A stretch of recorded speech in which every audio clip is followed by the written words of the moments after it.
திரு சாண்டில்யன் அவர்கள் எழுதிய ஒரு வரலாற்று புதினம், எ ஹிஸ்டாரிக்கல் எபிக் யவனராணி.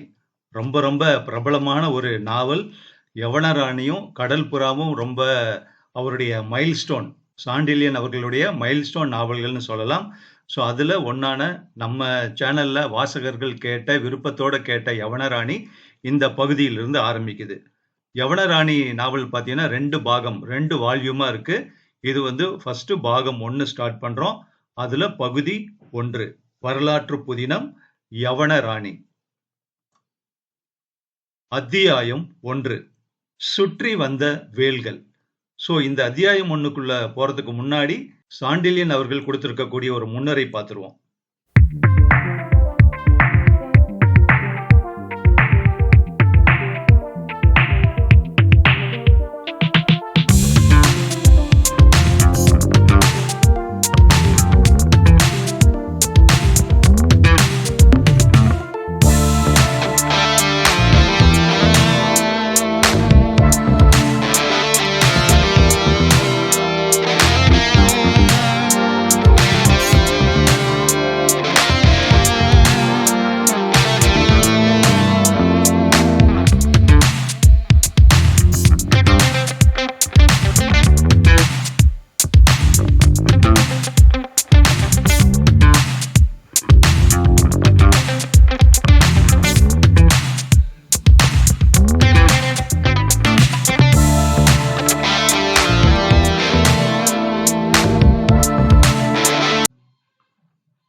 முதல் பாகம் அத்தியாயம் 1 மோகனாஸ்திரம்.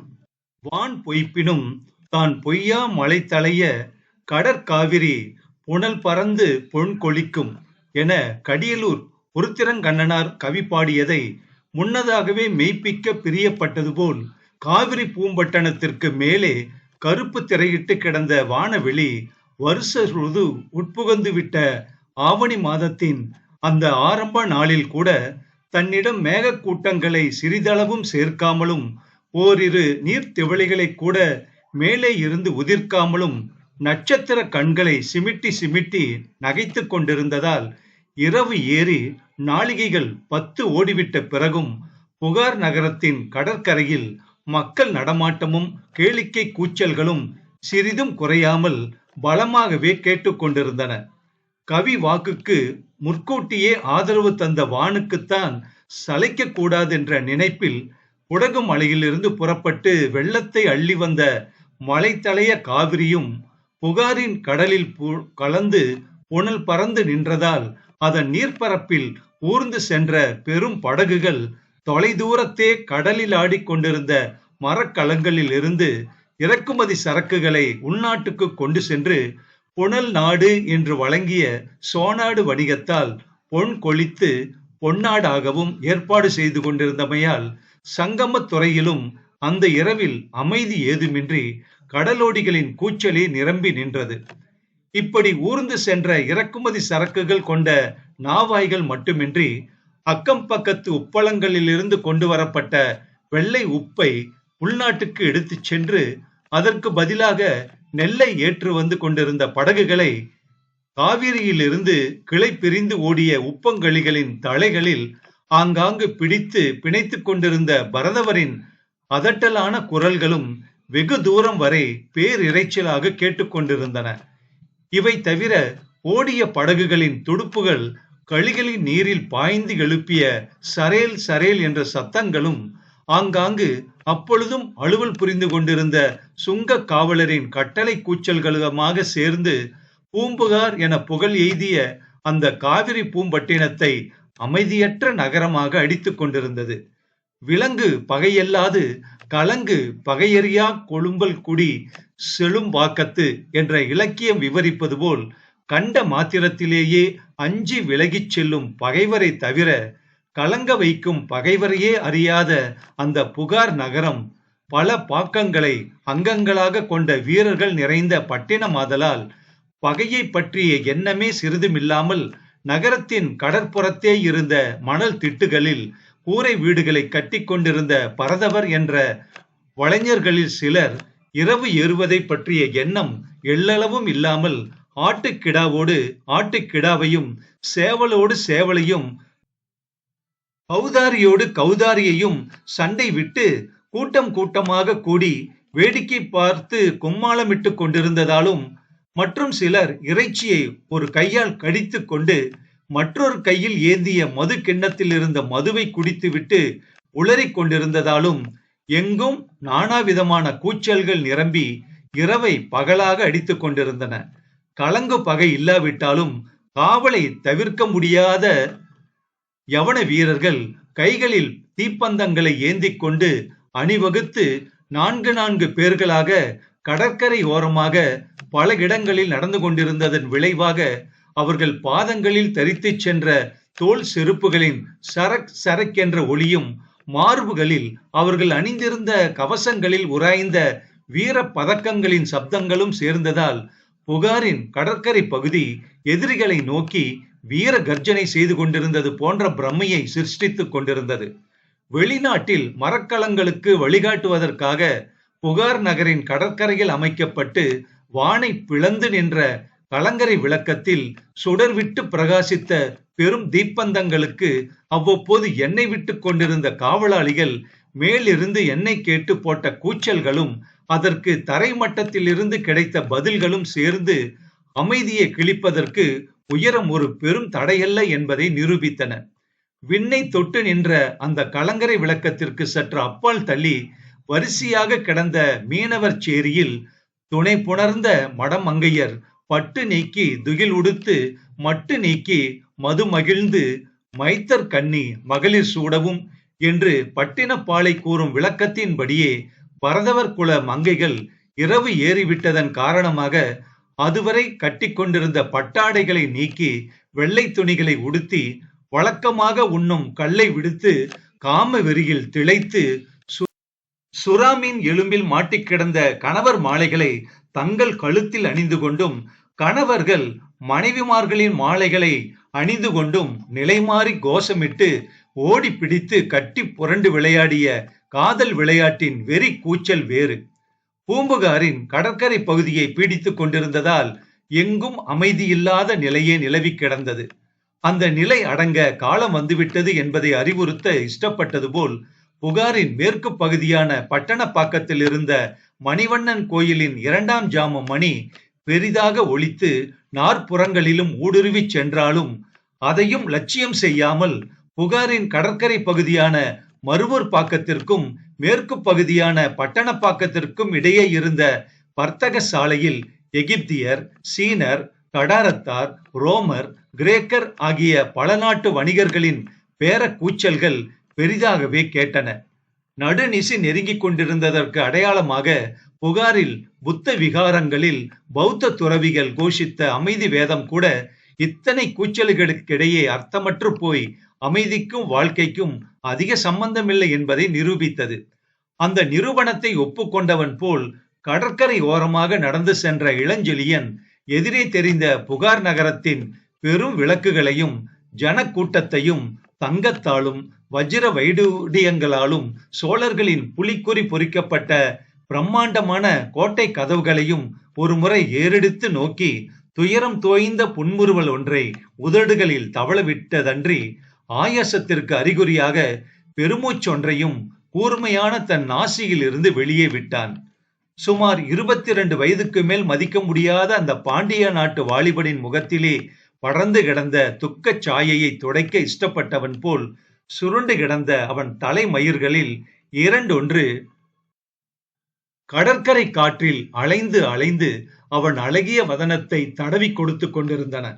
அந்த வாலிபனின் உள்ளத்தை அள்ளி அள்ளி அழிந்து கொண்டிருந்த எண்ணங்களின் பேர் இறைச்சலால் உடலெங்கும் ஊடுருவி சென்ற உணர்ச்சிகளை குளிர்ச்சியால் அடக்க இஷ்டப்பட்ட கடற்பகுதி தன் அலைகளை தரையில் மோதி நுரை பாய்ச்சி தன்மையான தன் நீரால் அவன் உறுதியான பாதங்களை தழுவி தழுவி பின்வாங்கிக் கொண்டிருந்தது. அந்த அலைகளில் உருண்டோடி வந்த கிளிஞ்சல்களும் கடற்பாசியும் அவன் கால்களில் பாய்ந்து விளையாடினாலும் அந்த விளையாட்டை வெறுத்த அவன் கால்கள் அவற்றை விலக்கி தள்ளிவிட்டு கரையோரமாக நடந்து சென்றன. நல்ல உயரமாகவும் ஒற்றை நாடியாகவும் இருந்த அவன் உடலின் இடைப்பாகத்தில் இறுக கட்டப்பட்டிருந்த பட்டு கச்சையிலிருந்து பாதம் வரையில் தொங்கிய நீண்ட வாள் அவன் இடக்காலின் புறப்பகுதியை தட்டி கொடுத்து, தான் இருக்கும் வரையில் இளஞ்செழியன் அமைதிக்கு பங்கம் அவசியமில்லை என்பதை வலியுறுத்தினாலும், அவன் கழுத்தில் அணிந்திருந்த பாண்டிய நாட்டு முத்துச்சரம் மட்டும் நடையின் காரணமாக மார்பில் அப்படியும் இப்படியும் அசைந்து, நீ சொல்வது தவறு, இவர் நெஞ்சில் உள்ள குமுறலை நீயோ நானோ ஒழிக்க முடியாது, ஒழிக்க கூடியவன் வேறொருத்தி இருக்கிறாள் என்று கூறி நகைத்துக் கொண்டிருந்தது. ஆழ்ந்த யோசனையாலும் கவலையாலும் சற்றே கழித்திருந்த வளைந்த கரிய புருவங்களுக்கு கீழே அரை தூக்கத்தில் இருப்பன போல தாழ்ந்து கிடந்த இமைகளின் மறைவில் இருந்த அந்த பெரும் விழிகள் அவ்வப்பொழுது இமைகளை உயர்த்தி பார்த்த பார்வையில் இருந்து ஈட்டிகள் போல ஜொலித்தாலும், உள்ளே எழுந்து கொண்டிருந்த உள்ள குமுறலின் காரணமாக மீண்டும் இமை தாழ்த்தி பழைய நிலையையே அடைந்தன. உறுதியுடன் இடுப்பில் ஊன்றி இருந்த அவன் நீண்ட கரம் மட்டும் அவன் உள்ளத்திற்கு ஆறுதல் அளிப்பதாக தோன்றியது. கரையோரத்திலும் கரையோரத்தை ஒட்டியிருந்த மருவூர் பாக்கத்தின் உள்புறத்திலும் எழுந்த பல கூச்சல்களையும், மீனவ மங்கையார் இராக்காலங்களில் அணியும் தாழை மலர்களின் நறுமணத்தையும், ரோமாபுரியில் இருந்தும் கிரேக்க நாட்டில் இருந்தும் வந்து கடல் முகப்பு மாளிகைகளில் தங்கியிருந்த யவன மங்கையர் சுழன்று சுழன்று ஆடிய ஆட்டத்திற்கு யவன வீரர்கள் போட்ட தாளங்களையும், பாடிய பாட்டுக்களையும், இசை கருவிகளின் ஒளிகளையும் இந்திரியங்கள் வாங்கிக் கொள்ளாததால் உலகத்தையே வெறுத்தவன் போல் கடற்கரை ஓரமாக நடந்து சென்ற இளஞ்செழியன் தன் வாழ்க்கையின் முக்கிய பிரச்சனைக்கு ஒரு முடிவு காணாமல் ஏதேதோ யோசித்துக் கொண்டு மனோவியாகுலத்தை அறுக்க முடியாதவனாக தவித்தான். வியாகுலத்தை அறுக்க முடியாத சமயங்களில் மனிதன் வேதாந்தத்தை நாடுகிறான். ஆகவே வேதனையின் மடியில் புரண்டு கொண்டிருந்த இளஞ்செழியனும் ஆழ்கடலில் அசைந்து கொண்டிருந்த பெரும் மரக்கலங்களையும், மருவூர் பாக்கத்தின் புறத்தோட்டத்தே காற்றில் அலைந்து கொண்டிருந்த தீப்பந்தங்களையும், வர்த்தக படகுகளில் படபடவென அடித்துக் கொண்டிருந்த பல நாட்டு கொடிகளையும் கண்டு, உலகத்தில் எல்லாமே சலனம்தான், சலனமில்லையேல் உலகமில்லை என்ற வேதாந்த பாவத்தில் இறங்கி தன் மனசலனத்திற்கு ஒரு காரணத்தையும் கற்பித்துக் கொண்டான் இளஞ்செழியன். சலனத்தில் தான் உயிர் இருக்கிறது. அசைவை கொண்டுதான் வானவெளியில் சுழலும் கோலங்களில் இருந்து சின்னஞ்சிறு புழு பூச்சி வரையில் சகலத்திற்கும் உயிர் இருக்கிறது என்று சொல்கிறோம். பாய்ச்சல், நடத்தல், ஊறுதல், நெளிதல், இந்த சலனங்கள் இல்லாவிட்டால் உயிர் இருப்பதற்கு வெளித்தோற்றம் இருக்காது. ஆகவே சலனங்கள் உயிர் தொகுப்புக்கு அவசியம். அந்த காரணத்தினால்தான் ஆண்டவன் என்ற பெரும் சக்தி உயிராக புல் பூண்டு முதல் எல்லாவற்றிலும் ஊடுருவி நின்று அசைத்து இயக்கி வருகின்றது என்று தான் கற்ற தர்க்கத்தை எண்ணி பார்த்த இளஞ்செழியன், சலனம் அவசியம்தான், ஆனால் மனதிற்கும் ஏன் சலனத்தை ஆண்டவன் ஏற்படுத்தி வைத்தான் என்று தன்னைத்தானே கேட்டுக்கொண்டான் அவன். மனச்சலனம் மட்டும் இல்லாதிருந்தால் உலகத்தில் வாழ்க்கை எத்தனை இன்பமாயிருக்கும் என்று நினைத்து பார்த்த அந்த பாண்டிய நாட்டு வீரன், ஒரே இன்பமயமாகிவிட்டால் வாழ்க்கைக்கு அர்த்தம் இருக்காது, துன்பத்தின் கரையில்தான் இன்பத்தை அனுபவிக்க முடியும், சலனத்தின் துறையில்தான் அமைதியின் சுகத்தை நுகர முடியும் என்று தான் கற்ற பாடத்தையும் மனதிலே வலியுறுத்தி கொண்டாலும், தன் மனதிலும் அழியாத இடம் பெற்றுவிட்ட அந்த வேளிர்குல மங்கை தனக்கு இத்தனை சலனத்தை அளித்தது சரியல்ல என்ற முடிவுக்கே வந்தான். அவன் உள்ள ஊஞ்சலிலே ஆடிக்கொண்டு அவனை இல்லாத பாடெல்லாம் படுத்திக் கொண்டிருந்த வேளிர்குல பேரழகி மட்டும் புறத்தை கிடந்து அவளை அணைக்க துடித்துக் கொண்டிருந்த அவன் கரங்களில் கிடைத்து விட்டால் அவன் சஞ்சலம் நொடி பொழுதில் பறந்து விடத்தான் செய்யும். நினைப்பதெல்லாம் கிடைப்பதென்றால் பூலோகம் சொர்க்க லோகமாகி விடும் என்ற பயத்தாலோ என்னவோ ஆசைக்கும் அனுபவத்துக்கும் இடையில் இயற்கை பெரும் திரையொன்றை தொங்கவிட்டிருக்கிறது. அந்த திரை இளஞ்செழியன் வாழ்க்கையில் இரும்பு திரையாக மாறிவிட்டதால் அவன் காதலித்த வேளிர்குல மங்கை அவனை ஏறெடுத்து பார்க்கவும் மறுத்தாள். அவள் வெறுப்பினால் அவன் மனம் சுக்கு நூறாக உடைந்து கிடந்ததல்லாமல் அந்த வெறுப்புக்கு காரணத்தையும் அவன் சரியாக தெரிந்து கொள்ள முடியவில்லையாகையால் அவன் மனதை விவரிக்க இயலாத வேதனை தாக்கிக் கொண்டிருந்தது. சோழ மன்னர் படைப்பிரிவு ஒன்றின் தலைவனும் பல போர்களில் வெற்றி வாகை சூடியவனுமான இளஞ்செழியன் காதல் போரில் மட்டும் வாகை சூட இயலாதவனாய் மனதிலே துன்ப வாகை சூடிக்கொண்டு தன் துரதிர்ஷ்டத்தை எண்ணி எண்ணி கடற்கரையோரமாகவே நடந்து சென்றான். உள்ளே இருந்த மன போராட்டத்தால் எத்தனை தூரம் நடக்கிறோம் என்ற உணர்ச்சி இல்லாமலே அலைகளின் ஓரத்தில் நடந்து சென்ற இளஞ்செழியன் தன் வாழ்க்கையிலேயே பெரும் விசித்திரத்தை அந்த கடல் அலைகள் அன்று விளைவிக்கும் என்பதையோ, பிற்காலத்தில் தன் வாழ்வில் பெரும் சிக்கல்களை தரவல்ல பெரிய ஒரு அஸ்திரத்தை அவை கொடுக்கும் என்பதையோ அறிந்திருந்தால் அவன் அந்த அலைகளில் அன்று நடந்திருக்க மாட்டான். அப்படி அவன் நடந்திராவிட்டால் இந்த கதையும் நடந்தே இருக்காது. தனி மனிதனுடைய வாழ்க்கையில் ஏற்படும் சின்னஞ்சிறு சம்பவங்கள் நாட்டை எவ்வளவு தூரம் பாதிக்கும் என்பதை அன்றைய சம்பவத்தில் இருந்து பிற்காலத்தில் இளஞ்செழியன் புரிந்து கொண்டான். அவன் வாழ்வுக்கும் சோழ நாட்டு வாழ்வுக்கும் பெரும் பெரும் பிரச்சனைகளை கிளப்ப வந்த அந்த சம்பவத்தின் அஸ்திரம் வருஷ ருதுவின் அந்த ஆவணி முதல் நாள் அன்று அவன் காலிலே இடறிற்று. ஆழ்ந்த யோசனையுடன் நடந்து கொண்டே சென்று காவிரி நதி தன் பெரும்புணலை கடலில் பாய்ச்சும் சங்கமத்துறைக்கு அருகில் வந்தபோது காலை ஏதோ சட்டென்று தடுக்கவே எண்ணங்களின் தலைகளில் இருந்து விடுபட்டு கீழே குனிந்து காலை இடறிய பொருள் எதுவாயிருக்கும் என்று பார்க்க தன் கண்களை அகல விரித்தான் இளஞ்செழியன். அகன்ற கண்கள் அப்படியே நிலைத்து நின்றன. தடைபட்ட கால் மட்டுமல்ல, உள்ளமும் பிரமை பிடித்து தடைபட்டு நின்றது. காலை அல்ல, மனதை கூட அல்ல. அவன் வாழ்வையே, ஏன் சோழர்களின் மாபெரும் சாம்ராஜ்யத்தையே இடர கடலரசன் வீசிய மோகனாஸ்திரம் போல் தரையில் கிடந்தால் ஒரு பேரழகி. அத்தியாயம் 2. மஞ்சத்தில் ஒரு மாயச்சிலை. கடல் அலைகள் கொண்டு வந்து கரையோரத்தில் ஒதுக்கி காலில் இடறவிட்ட அந்த கட்டழகி இருள் பெரிதும் சூழ்ந்துவிட்ட இரவின் அந்த நேரத்திலும் அளித்த பிரமை தட்டும் காட்சியை கண்ட இளஞ்செழியனின் உள்ள உணர்ச்சிகள் ஒரு நிலையில் இல்லாமல் பெரிதும் கலங்கி விட்டதால் அடுத்தபடி என்ன செய்ய வேண்டும் என்பதை அறியாமலும் அந்த பெண்ணுக்கு உயிர் இருக்கிறதா இல்லையா என்பதை உணரக்கூடிய எந்த ஏற்பாட்டிலும் இறங்காமலும் ஏதோ பெரும் மந்திரத்தால் கட்டுண்டவன் போல் நின்ற இடத்திலேயே நீண்ட நேரம் கற்சிலை போல நின்றான். கரையோரத்தில் ஒதுக்கப்பட்டாலும் பாதி தரையிலும் பாதி நீரிலுமாக கிடந்த அந்த பாவையின் அழகிய உடலின் ஒரு பாதியை திரைகள் அவ்வப்பொழுது வந்து வந்து தழுவி பின்வாங்கியதாலும் சற்று தூரத்தே இருந்த கலங்கரை விளக்கத்தில் ஆடிய பந்தங்களின் வெளிச்சமும் கோட்டை உச்சி விளக்குகளின் சுடரொளியும் லேசாக அந்த திரைகளின் மீது விழுந்து திரை நீரை பொன்மயமாக அடித்ததாலும் அந்த பேரழகியின் உருவத்தை மறைக்க முயன்ற கடலரசன் தன் திரைகளை கொண்டு பொன்னிற போர்வையை அவள் மீது போர்த்தி போர்த்தி எடுப்பது போல் தோன்றிய அந்த மோகன காட்சியை கண்ட இளஞ்செழியன் உள்ளத்தை பெரும் மாயை மூடிக்கொண்டதால் இதுவரை அவன் உள்ளத்தை ஆட்கொண்டிருந்த வேளிர்குல பேரழகி கூட சிந்தையில் இருந்து அகன்றே போனாள். எதற்கும் அசையாத சோழர் படையின் உப தலைவனின் இரும்பு நெஞ்சம் கீழே கிடந்த மோகனாஸ்திரத்தின் வசிய பிணைப்பில் இறுகிவிட்டதையும், அப்படி இறுகிவிட்ட நெஞ்சம் எந்த பக்கமும் திரும்ப வழியில்லாமல் தவிப்பதையும் கண்ட விண்மீன்கள் கண்களை சிமிட்டி அவனை நோக்கி நகைத்தன. அந்த சமயத்தில் அவன் காலில் வந்து மோதிச் சென்ற கடல் அலைகள் கூட சலக் சலக்கென்று சத்தம் போட்டு தங்கள் திரை நுரைகளை காட்டி அவனை நோக்கி சிரித்தாலும் அந்த திரைகளின் சிரிப்பொலியை கூட காதில் லவலேசமும் வாங்கிக் கொள்ளாமல் நிலைகுலைந்து நீண்ட நேரம் நின்று கொண்டே இருந்தான் இளஞ்செழியன்.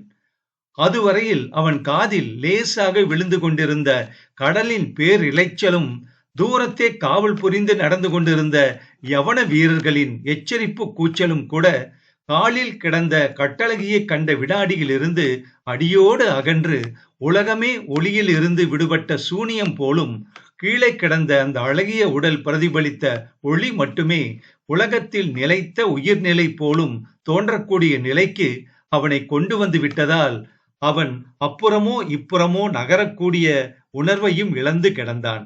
உணர்விழந்து கிடந்தது தரையில் புரண்டிருந்த மங்கையா அல்லது அவளை பார்த்து பிரமை பிடித்து நின்றுவிட்ட பாண்டிய நாட்டின் அந்த வாலிப வீரனா என்பதை யூகிக்க முடியாத கடல் நண்டுகள் சில அந்த பாவை மீதும் மற்றும் சில இளஞ்செழியன் கால்கள் மீதும் ஏறி ஏறி சென்று பார்த்து உண்மையை யூகிக்க முடியாததால் அப்புறம் நகர்ந்து கொண்டிருந்தன. இருவரில் உணர்விழந்தது யார் என்பதை நிர்ணயிக்க முடியாது என்பதை பறை சாற்றுவன போல தூரத்தே நங்கூரம் பாய்ச்சி நின்ற மரக்கலங்கள் தங்கள் உடல்களை அப்படியும் இப்படியுமாக அசைத்துக் கொண்டிருந்ததின்றி அந்த பாறை சாற்றலுக்கு கைதட்டி தாளம் போடுவன போல பாய்மரத் தூண்களில் இருந்த கொடிகள் காற்றில் பலமாக படபடவென அடித்துக் கொண்டன. மந்திரத்தை மந்திரத்தால் தான் எடுக்க முடியும், அதை எடுக்கும் நேரமும் வந்துவிட்டது என்பதை நிரூபிக்க இஷ்டப்பட்ட வானவெளி நான்மீன் எனப்பட்ட அஸ்வினி நட்சத்திர கூட்டத்தையும் கோன்மீன் எனப்பட்ட செவ்வாய் புதன் முதலிய கிரகங்களையும் மெல்ல மெல்ல ஒன்று திரட்டி இளஞ்செழியன் மனோநிலையை அந்த அழகியின் மாயா சக்தியில் இருந்து விடுவிக்க ஏற்பாடு செய்து கொண்டிருந்தது. விண்ணின் இஷ்டப்படி விதி வகுக்கப்படுகிறது, நட்சத்திரங்களின் அசைவுக்கு தகுந்தபடி மனித வாழ்க்கை இயங்குகிறது என்று கூறும் ஜோதிட சாத்திரத்தை மெய்ப்பிக்கவே அன்று கரையோரம் ஒதுங்கியவளைப் போல் அதுவரை தரையில் அடியோடு உணர்வற்று கிடந்த அந்த பேரழகியும் அஸ்வினியும் செவ்வாயும் புதனும் ஒளிவிட துவங்கிய அந்த நேரத்தில் இளஞ்செழியன் மனதை கட்டுப்படுத்தியிருந்த மந்திர கணையை மெல்ல அவிழ்க்கவும் அவன் உணர்ச்சிகளை மெல்ல மெல்ல அவனுக்கு திரும்ப கொடுக்கவும் தன் பூ உடலை லேசாக ஒருமுறை அசைத்தாள் அந்த பெண். அந்த ஒரு அசைவு இளஞ்செழியன் இதயக்கட்டை அவிழ்த்து அவனை இந்த உலகத்திற்குள் கொண்டு வந்து விட்டதால் கடலில் ஒதுக்கப்பட்ட ஒரு பெண்ணுக்கு உதவாமல் அவளை உற்று பார்த்து கொண்டு நேரத்தை அனாவசியமாக வீணாக்கி கொண்டிருந்த தன் மதியீனத்தை நினைத்து பெரிதும் வியந்த அந்த வாலிப வீரன் சட்டென்று உட்கார்ந்து அவள் மூக்கில் விரலை வைத்து பார்த்தான். நாசியிலிருந்து சுவாசம் நிதானமாகவும் ஒரே சீராகவும் வந்து கொண்டிருந்ததால் அந்த பெண் கடலில் எந்த காரணத்தால் விழுந்திருந்தாலும் நீரை அதிகமாக குடிக்கவில்லை என்பதை தீர்மானித்துக் கொண்ட சோழர் படையின் உப தலைவன் அவள் இடதுகை தழுவி இருந்த மரக்கட்டையின் நீளத்தையும் பரிமாணத்தையும் கண்டு அவள் உயிருடன் தப்பி வந்த காரணத்தையும் அலசி பார்த்தான். எங்கோ புயலில் சிக்கி இடிவிழுந்த கப்பலில் இருந்த அடிக்கட்டை இவள் கையில் அகப்பட்டிருக்கிறது. அதை தழுவி கிடந்த இவளை அலைகள் கரை சேர்த்திருக்கின்றன என்று தனக்குள்ளேயே சொல்லிக்கொண்டே இளஞ்செழியன் ஒரு வினாடி அலைமோதி கொண்டிருந்த கரையின் மற்ற இடங்களிலும் கண்களை ஓடவிட்டு கரையோரத்தே ஒதுங்கி கிடந்த பல துண்டு பலகைகளையும் கிழிந்த சின்னஞ்சிறு பாய்மர சீலை ஒன்றையும் கவனித்த பின் தன் யூகம் சரியானதுதான் என்ற முடிவுக்கு முதலில் வந்தான். இடி விழுந்து கப்பல் உடைந்தால் கலங்கரை விளக்க காவலருக்கும் தூரத்தே நங்கூரம் பாய்ச்சியுள்ள மரக்கலங்களுக்கும் தெரிந்திருக்காவிட்டாலும் அன்றாடம் மீன்பிடிக்க நெடுந்தூரம் கடலோடும் மீனவராவது செய்தி கொண்டு வந்திருப்பார்களே. அப்படியும் ஒரு செய்தியும் காணோமே. யாருக்கும் தெரியாமல் காவிரி பூம்பட்டணத்துக்கு அருகில் ஒரு கப்பல் எப்படி சுக்குநூறாக போயிருக்க முடியும்? தவிர வானவெளியில் மேகம் சிறிது கூட இல்லாமல் இருக்க அருகே ஒரு காதத்திற்குள் இடி எப்படி ஏற்பட முடியும் என்று ஏதேதோ யோசித்த இளஞ்செழியன் அந்த கேள்விகளுக்கு ஏதும் விடை காணாததால் அந்த பெண்ணை தூக்கிச் சென்று அவளை சுயநிலைக்கு கொண்டு வந்த பின்பு மீதி விவரங்களை அறிந்து கொள்ளலாம் என்ற உத்தேசத்துடன் அவளை எடுத்துச் செல்ல முனைந்து உதவிக்கு யாராவது ஆட்களை கூப்பிடலாம் என்று கரை பகுதிக்காக கண்களை செலுத்தினான். 2ஆம் ஜாமம் அதிகமாக ஏறிவிட்டதால் கூப்பிடு தூரத்தில் ஜன நடமாட்டம் ஏதுமில்லை. யவன காவலர்களின் 2ஆம் ஜாம மேற்பார்வை கூட அநேகமாக முடிந்து விட்டதால் அவர்கள் கோட்டை வாயிலுக்குள் நுழைந்து ஊருக்குள் செல்வதை சாரி சாரியாக சென்ற தீப்பந்தங்கள் நிரூபித்தமையால் அவர்களை கூப்பிடவும் வழியில்லை. மாமலை அணைந்த பொன்மூ போலவும் தாய்மொழி தழுவிய குளவி போலவும், அதாவது கரிய மலையை அணைந்த விண்ணை போலவும் தாயின் மார்பகத்தை ஆசையுடன் தழுவும் குழந்தையைப் போலவும் கடலை கலந்து நின்றது காவிரி என்று பட்டினப்பாலை ஆசிரியர் வியப்பது போல் பெரும் புனலுடன் கடலில் கலந்த காவிரியின் சங்கம துறைக்கு அருகே அந்த பெண் ஒதுங்கி கிடந்தாலும் காவிரியின் அகலத்தின் காரணமாக எட்டவே போய்கொண்டிருந்த படகுகளையும் குரல் கொடுத்து அழைக்க மார்க்கமில்லாது போயிற்று இளஞ்செழியனுக்கு. இப்படி எந்த வழியும் கிட்டாது போனதாலும் அதிக நேரம் நீரிலே அவளை நிர்கதியாக தவிக்க விட்டிருப்பது வீரனுக்கு அழகல்ல என்ற உணர்ச்சியாலும் வேளிர்குளம் மகளை தவிர வேறு எந்த பெண்ணையும் தொடக்கூட இஷ்டப்படாத இளஞ்செழியனின் வலிய கரங்கள் மெல்ல அவளை தரையில் இருந்து தூக்கின. நல்ல அழகிய தோற்றமும் கட்டான சரீரமும் படைத்த அந்த பெண் தூக்குவதற்கு அத்தனை லேசாக இருப்பாள் என்று முதலில் நினைக்காத இளஞ்செழியன் போக போக அவள் மிக லேசாக இருப்பதைக் கண்டு, இத்தகைய ஒரு சொர்ணச் சிலை எப்படி பஞ்சு போல் இருக்க முடியும் என்று நினைத்து நினைத்து ஆச்சரியப்பட்டு கொண்டே அவளை கைகளில் தாங்கி தூரத்தே தெரிந்த கோட்டை கதவை நோக்கி மெல்ல மெல்ல நடந்து சென்றான். மழை பெய்து மண்ணை குளிர வைக்க வேண்டிய ஆவணி மாதத்தில் மழையோ குளிரோ இல்லை என்றாலும் கைகளிலே தூக்கிச் சென்ற அந்த பெண்ணின் நனைந்த உடையில் இருந்த தண்ணீர் அவன் இதயத்தருகே வழிந்து ஓடியதாலும், அவன் கால்கள் நடந்த அதிர்ச்சியால் அவன் மார்பிலே புதைந்த அவள் அங்க லாவண்யங்களின் அசைவால் ஏற்பட்ட உணர்ச்சிகளின் வேகத்தாலும், அந்த பெண்ணின் சரீரத்தின் மென்மை உள்ளத்தே கிளப்பிவிட்ட எத்தனையோ தடுமாற்றங்களாலும் இளஞ்செழியனின் உறுதியான கால்கள் கூட சற்று தடுமாற்றத்துடனேயே நடந்து சென்றன. பந்தங்களின் வெளிச்சம் அதிகமில்லாதிருந்தாலும் கையில் கிடந்த அந்த பெண் சாமானியமான அளவுள்ளவள் அல்ல என்பதை அவளை தூக்கும் முன்பாகவே அறிந்திருந்த இளஞ்செழியனின் இதயத்தில் அவளை கரங்களில் தாங்கிச் சென்ற அந்த நேரத்தில் வேறொரு பயமும் கலந்து கொண்டது. பயம் என்னும் கத்தியால் கிழிக்கப்பட்ட மாய திரைக்குள் இருந்து தலையை அவன் இதயத்துக்குள் நீட்டினாள் வேளிர்குல பேரழகி. வேளிர்குல மங்கையின் எழில் உருவம் மீண்டும் இதயத்திற்குள் துளிர்த்ததும், தான் இருந்த நிலையை பற்றி ஓரளவு சங்கடத்திற்கும் கிளிக்கும் உள்ளான இளஞ்செழியன் நடையை சிறிது தளர்த்தி கோட்டை வழியே ஒரு முறை நோக்கினான். கோட்டையின் பிரதான வாயிலான கிழக்கு வாயிலில் சென்றால் யவன காவலர்கள் கண்களில் இருந்தோ அல்லது தன் படை வீரர்கள் பார்வையில் இருந்தோ தப்ப முடியாது என்பதை புரிந்து கொண்ட அந்த பாண்டிய நாட்டு வீரன் தான் ஒரு மங்கையை நள்ளிரவில் தூக்கிச் சென்ற விஷயம் வேளிர் குலத்து அழகிக்கு தெரிந்தால் தன்மேல் அவளுக்கு ஏற்கனவே உள்ள வெறுப்பு 10 மடங்காகி விடும் என்பதையும், பிறகு அவளை எந்த காலத்திலும் அடைவது அடியோடு சாத்தியமில்லாது போய்விடும் என்பதையும் நினைத்து பார்த்து, யார் கண்ணிலும் படாமல் ஊருக்குள் நுழைவதுதான் இதற்கு வழி என்று தீர்மானித்துக் கொண்டு கரையோர இருளிலேயே நடந்து கோட்டையின் வடப்புறத்தில் இருந்த திட்டி வாசலுக்குள் நுழைந்து வேகமாக ஊருக்குள் சென்றான்.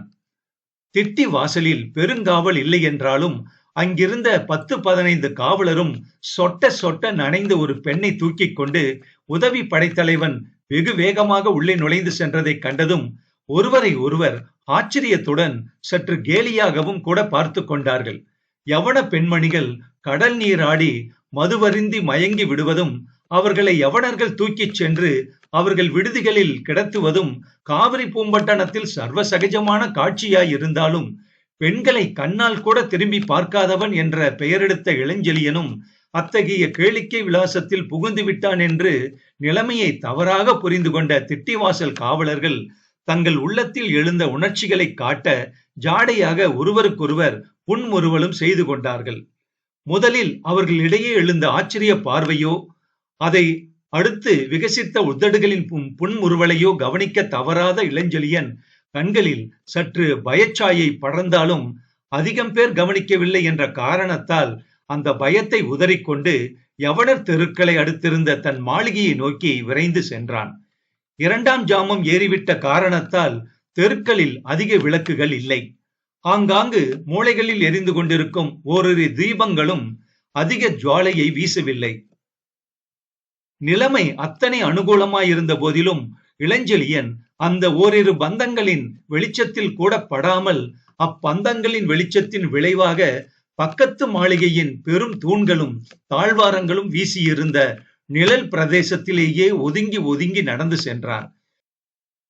வீதி காவலர் அவ்வப்பொழுது மூளைகளில் திரும்பிய சமயங்களில் மட்டும் மாளிகை தாழ்வாரங்களில் ஏதோ பெரும் குற்றத்தை செய்தவனைப் போல் மறைந்துவிட்டு மீண்டும் நடையை துவக்கி இளஞ்செழியன் மருவூர் பாக்கத்தின் முதல் முப்பெரும் வீதிகளை கடந்து மருவூர் பாக்கத்துக்கும் பட்டணப்பாக்கத்துக்கும் இடையே இருந்த ஒரு சாலையில் தனித்து நின்ற தன் மாளிகைக்கு வந்து முன்புற கதவை பெரிதாக இடித்து, யாரெங்கே, கதவை திற என்று இறைந்து குரலும் கொடுத்தான். சில வினாடிகள் சென்றதும் உள்புறத்தின் பெரும் இரும்பு தாள்கள் பலத்த சத்தத்துடன் சுழன்று மாளிகையின் பெரும் வாயிற்கதவு திறந்ததும் நெட்டையான இளஞ்செழியனை விட ஒரு பிடி அதிக உயரத்துடனும் மிகுந்த பருமனான உடலுடனும் வெளியே விளக்குடன் வந்த யவன வீரன் ஒருவன், இத்தனை நேரம் தங்களுக்காகத்தான் காத்துக் கொண்டிருந்தேன் என்று ஏதோ மேலும் பேச போய் எதிரே படைத்தலைவன் இருந்த நிலையை கண்டதும் பேச நா எழாமல், படைத்தலைவரே இது என்று அறையும் குறையுமாக ஏதோ உளறியதன்றி கையை நீட்டி அவன் கையில் இருந்த பெண்ணையும் சுட்டி காட்டி திணறினான் அவன். யவன வீரன் கையில் பிடித்திருந்த விளக்கில் இருந்தே அவன் முகத்தில் ஏற்பட்ட குழப்பத்தையும் குழப்பத்தினால் சொற்களில் ஏற்பட்ட குளறலையும் நீட்டிய அவன் பெரும் கை நடுங்குவதையும் கண்ட இளஞ்செழியன், சரி சரி வழியை விடு என்று அவனுடன் மேற்கொண்டு ஏதும் பேசாமல் யவன வீரனை தன் தோளால் இடித்து ஒரு புறமாக தள்ளிவிட்டு கையில் இருந்த கட்டழகியுடன் மாளிகைக்குள் புகுந்தான். அந்த யவன வீரனும் மீண்டும் மாளிகை கதவை தாளிட்டு விட்டு இளஞ்செழியனை பின்தொடர்ந்து சென்று மாடிப்படிகளில் ஏறி அங்கிருந்த தலைவன் அறைக்குள் நுழைந்தான். விசாலமான அந்த அறையின் நடுவில் போடப்பட்டிருந்த மஞ்சத்தில் கையில் அதுகாரம் தாங்கி வந்த அந்த பெண்ணை கிடத்தி யவன வீரனை விழித்து விளக்குகளையும் தூண்டச் சொன்ன பின்புதான் கடற்கரையில் விதி தன் காலடியில் வீழ்த்தியவளின் வனப்பு எத்தகையது என்பதை இளஞ்செழியன் பூரணமாக புரிந்து கொண்டான். மஞ்சத்தில் கிடத்திவிட்ட அந்த நேரத்திலும் மூர்ச்சை முழுவதும் தெளியாமல் இருந்தாலும் இளஞ்செழியன் கடற்கரையில் இருந்து அவளை தூக்கி வந்த போது ஏற்பட்ட அசக்கலில் அவள் குடித்திருந்த கொஞ்ச நீரும் வாய் வழியாக வெளிவந்து விட்டதால் அவள் ஓரளவு சுரணை வரப்பெற்று பஞ்சனையில் மெல்ல அப்புறமும் இப்புறமும் அசைந்தாள். புஷ்ப கொத்துகளுடன் காற்றில் ஆடும் பூஞ்செடியைப் போல் அவள் மெல்ல அசைந்த போது ஈர உடை சற்றே நெகிழ்ந்ததால் லேசாக வெளிப்பட்ட அவள் தேக லாவண்யங்களின் வெண்மை புது தந்தத்தையும் பழிக்கும் தன்மையை பெற்றிருந்ததை கண்ட இளஞ்செழியன், இப்படியும் ஒரு வெண்மை படைப்பில் இருக்க முடியுமா என்று பிரமித்து போனான். அதிக வெண்மையான வெள்ளத்தில் புஷ்பத்தையும் செவ்வரி ஓடாத அல்லி மலரின் நல்லிதழ்களையும் கூட உவமை சொல்ல முடியாத அத்தனை வெண்மை வாய்ந்த அந்த கட்டழகியின் அழகிய வதனத்தை சூழ்ந்த ஈரத்தால் கன்னத்தில் ஒட்டி கொண்டிருந்த கூந்தல் லேசாக பொன்னிறம் பெற்றிருந்ததாலும் நெற்றியின் விசாலத்தில் படர்ந்திருந்த அயல்நாட்டு சாயையாலும் தான் தூக்கி வந்தது ஒரு யவன பெண்மணிதான் என்பதை நிர்ணயித்துக் கொண்ட இளஞ்செழியன் இயற்கை மிகவும் செழுமையாக்கி இருந்த அவள் வசீகர எழில் அனைத்தையும் பருகிக் கொண்டு நின்றான். பிரதி தினம் காவிரி பூம்பட்டணத்தில் எத்தனையோ நாடுகளின் அழகிகளை பார்த்து அலட்சியத்துடன் அசட்டை செய்து சென்றிருக்கும் அவன் கண்கள் கடலில் கண்டெடுத்த அந்த கட்டழகியின் இணையற்ற பேரெழிலில் சிக்கி மீள மாட்டாமல் தவித்தன. கிரேக்க நாட்டின் சலவைக்கல்லால் செதுக்கப்பட்ட தெய்வ மங்கையரின் முகத்தை போல உயிருள்ள பெண்மணிகளுக்கும் முகம் இருக்க முடியும் என்று அவள் முகத்தை அன்று கண்ட பின்புதான் இளஞ்செழியன் நம்ப முற்பட்டான். வெள்ளை நுதலை கண்களில் இருந்து தடுத்து நின்ற அவள் கரிய புருவங்கள் வேண்டும் அளவுக்கு திட்டமாக வளைந்திருந்தன. சற்று கீழே இருந்த கன்னிமைகள் சங்கு மலரின் மேல் மூடியை போல் வெண்மையுடன் இருந்ததன்றி இமை ரோமங்களும் சங்கு மலரின் நுனி கருப்பை பெற்றிருந்ததால் இயற்கை அவள் கண்ணுக்கென்று பிரத்யேகமாக வகுத்த சிமிழ் போல் கண்களை மூடியிருந்த மெல்லிய சருமங்கள் காட்சியளித்தன. கடல் சில சமயம் விசிறி போல் ஒதுக்கும் கிளிஞ்சலின் வேலைப்பாடு உயர்ந்ததா அல்லது அவற்றை போலவே கண்களை மூடி கிடந்த இமைகளின் அழகு உயர்ந்ததா என்பதை அறிய மாட்டாமல் திணறினான் இளஞ்செழியன். இயற்கையின் அந்த சிமிழுக்கு அப்பால் வளவளப்பாக எழுந்து சற்றே குழி விழுந்து கிடந்த அவள் கன்னங்களில் சமுத்திர மணல் உறுத்தியதால் புள்ளி புள்ளியாக எழுந்திருந்த இரத்த சிவப்புகள் வைரத்தில் இழைக்கப்பட்ட சிவப்பு கற்கள் போல் தீபத்தில் பிரகாசித்ததைக் கண்ட இளஞ்செழியன், இதை பார்த்துத்தான் அன்னை பூமி தன் கர்ப்பத்தில் வைரங்களையும் நீரோட்டமுள்ள சிவப்பு கற்களையும் சிருஷ்டித்துக் கொண்டிருக்க வேண்டும் என்று எண்ணினான். ஆனால் மணல் உறுத்தியதால் கன்னத்தில் தெரிந்த அந்த புள்ளிகள் அதிக சிகப்பா அல்லது நீர் தழுவியதால் பளபளத்து செம்பருத்தி மலரின் இதழ்களைப் போல் மிக மிருதுவாக தெரிந்த உதடுகள் அதிக சிவப்பா என்பதை மட்டும் பல நூல்களையும் கற்று தெளிந்த அந்த பாண்டிய நாட்டு வீரனால் நிர்ணயிக்க முடியவில்லை. மஞ்சத்தில் கிடந்த அந்த யவன மங்கையின் உடல் சிறுக்க வேண்டிய இடத்தில் சிறுத்து எழுச்சி பெற வேண்டிய இடத்தில் நன்றாக எழுச்சி பெற்றிருந்ததால் யவ்வனத்திற்கு இலக்கண வகுக்கவே இயற்கை அவளை உருவாக்கியது போல் தோன்றியது இளஞ்செழியனுக்கு. தன் ஆட்சிக்குட்பட்ட காலத்தில் கடலரசன் தன் அலைக்கரங்களால் அவள் ஆடையில் விளைவித்த அலங்கோலத்தினால் மறைவு குறைந்து அழகு எழுந்து நின்றதன் விளைவாக பார்த்த இடங்களிலெல்லாம் பல வாளிகளால் தாக்கப்பட்டு புயலில் அகப்பட்ட மரக்கலம் போல அல்லாடும் மனநிலைக்கு வந்துவிட்ட இளஞ்செழியன் பக்கத்தில் இருந்த யவன வீரனை நோக்கி திரும்பி, இந்தா ஒரு சீலையை எடுத்து வந்து இவள் உடலை மூடிவிடு என்று பதறி கூறினான். இதை கேட்டதாலோ என்னவோ மஞ்சத்தில் இளஞ்செழியனை மயக்க வந்த மாயச் சிலை போல அபார எழிலுடன் கிடந்த அந்த யவன மங்கையின் செவ்விய இதழ்களில் புன்முறுவல் ஒன்று மெல்ல படர்ந்தது. அந்த புன்முறுவலை சகிக்க மாட்டாத இளஞ்செழியன், என்ன, நான் சொல்வது உன் காதில் விழவில்லையா? போர்வையை எடுத்து வா என்று மிரட்டிக் கொண்டே பக்கத்தில் திரும்பியதும் யவன வீரன் முகத்தில் இருந்த பெரும் கிளிக்கு காரணத்தை கண்டுகொள்ள முடியாமல், ஏன், என்ன வந்துவிட்டது உனக்கு என்றான். யவன வீரன் பதிலேதும் சொல்லாமல் யவன மங்கையின் இடது கரத்துக்காக தனது வலது கையை நீட்டி காட்டினான். கை காட்டிய திக்கில் பார்வையை ஓடவிட்ட இளஞ்செழியன் அந்த யவன மங்கையின் இடது கரத்தில் ஓர் அழகிய ஆபரணம் இருந்ததையும் அது பறக்கும் அன்னப்பறவையைப் போல விசிறிவிட்ட சிறகுகளுடன் அமைந்து கிடந்ததையும் விலைமதிக்க முடியாத கற்கள் அதில் புதைக்கப்பட்டிருந்ததையும் கண்டான். அந்த நகையை பார்த்து யவன வீரன் ஏன் அப்படி பிரமிக்க வேண்டும் என்பதை புரிந்து கொள்ள முடியாத இளஞ்செழியன், விலை உயர்ந்த நகை, இதைவிட விலை உயர்ந்த நகைகள் சோழ மண்டலத்திலும் பாண்டி நாட்டிலும் இருப்பது உனக்கு தெரியாதா? இத்தனை நாளாக தமிழர் பூமியில் வசித்தும் நகையை கண்டு பிரமிக்கிறாயே. சரி சரி, போர்வையை எடுத்து வா போ என்று யவன வீரனை துரிதப்படுத்தினான். அதற்கு பிறகும் கிளியை விடாத யவன வீரன் தன் பெரும் கண்களை இளஞ்செழியனை நோக்கி திருப்பி, படைத்தலைவரே, அது நகையல்ல, நகை ரூபத்தில் வந்திருக்கும் பெரும் தீமை. அதோ மஞ்சத்தில் கிடப்பவளும் பெண்ணல்ல, இந்த நாட்டை பீடிக்க வந்திருக்கும் பெரும் சாபக்கேடு என்று குரல் மெல்ல நடுங்கச் சொன்னான்.